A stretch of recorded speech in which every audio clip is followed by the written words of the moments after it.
Dating sikat na aktor, may matinding pagsubok at depresyon na naranasan na hindi alam ng karamihan. Alamin ang buong detalye kaya tumutok lang dito sa Get in Touch.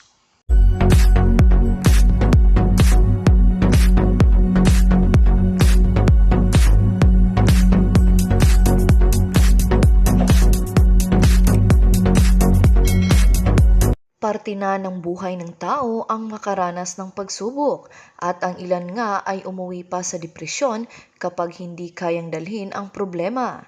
Hindi natin maitatanggi na marami sa atin ang nakakaranas nito, lalo na ngayong panahon ng pandemya.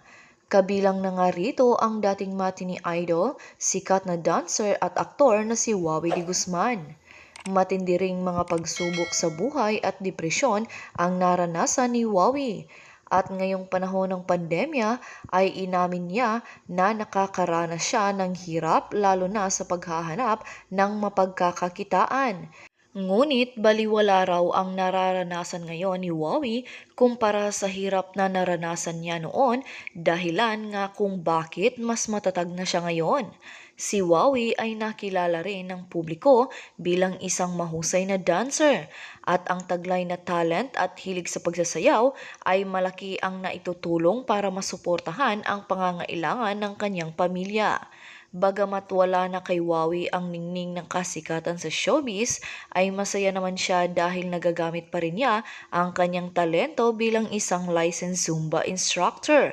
Hindi lamang sa Pilipinas kundi pang international rin ang kanyang talento. Kwento ni Wawi nang makapanayam ng Kapuso inspirational show na Stories of Hope taong 2017 nang madiskubre niya ang pagiging Zumba instructor sa kanyang sarili. Matapos siyang imbitahan ng kanyang kaibigan na Zumba instructor na mag-guest sa isang Zumba event.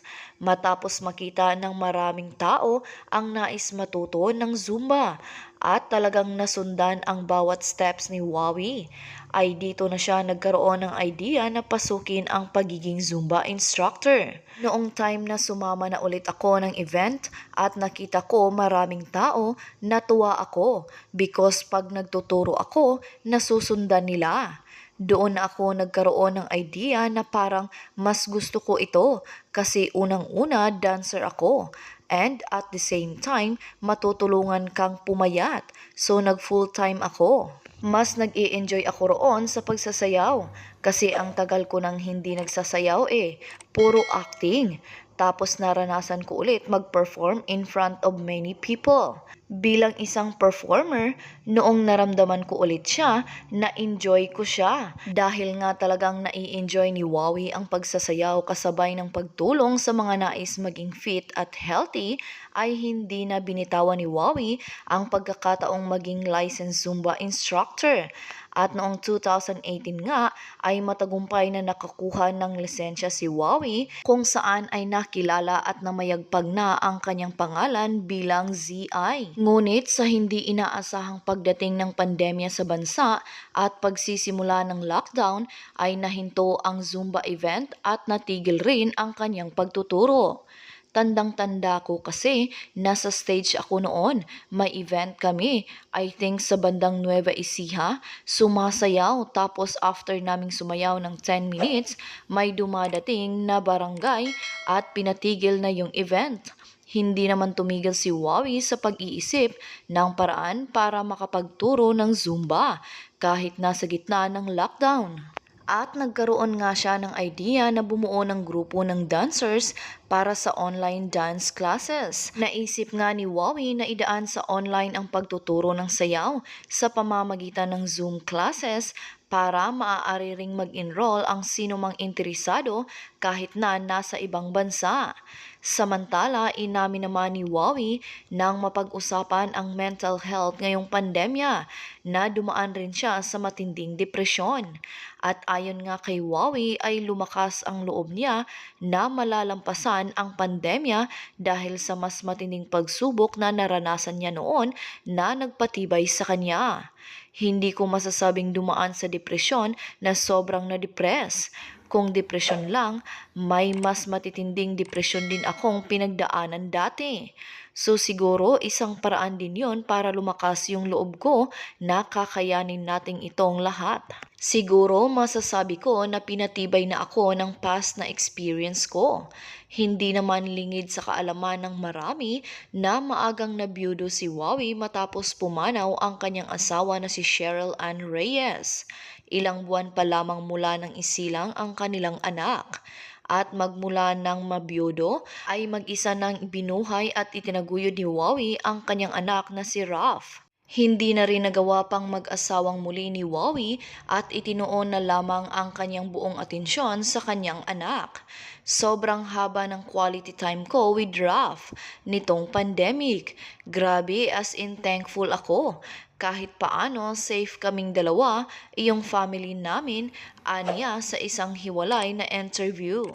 With Raf, para kasi kaming magbarkada eh. Kahit na 6 years old na siya, lagi kaming parang magbarkada. Gusto ko kasi open kami sa isa't isa.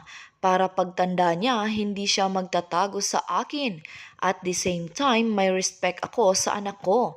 Ipinapakita ko sa kanya para ma-instill talaga sa isip at puso niya. Si Wawi ay talagang isang mabuting ama. Maayos ang kanyang pagpapalaki sa kanyang anak. Napakaganda rin ang kanilang bonding sa isa't isa. Ganon dapat ang isang ama para hindi magsisinungaling ang mga anak pagdating ng panahon. Napakagandang ehemplo ni Wawi para sa ibang mga tatay. Kailangan ninyong maging closer sa mga anak. Good luck kay Wawi de Guzman at ang kanyang anak. Ano ngayon ang inyong masasabi tungkol sa ating pinag-usapan? Huwag kayong mahiyang magbigay ng inyong reaksyon o komento sa comment section na ito. Kung ikaw at iyong kaibigan ay mahilig sa mga celebrity updates, ay huwag kalimutang mag-subscribe, i-like at i-share sa kanila para maging updated din sila. At ikaw din huwag kaligtaang pindutin ang bell button para lagi kang mauuna sa mga bago kong uploads na video. Makakapanood din kayo ng mga dati kong videos sa pamamagitan ng end screen at I button sa itaas. Maraming salamat sa palaging pagtangkilik sa aking YouTube channel. Hanggang sa susunod po muli na pag-upload ko ng video, antabayanan niyo po ang lahat at magchika-chika tayo sa mga paborito niyong artista.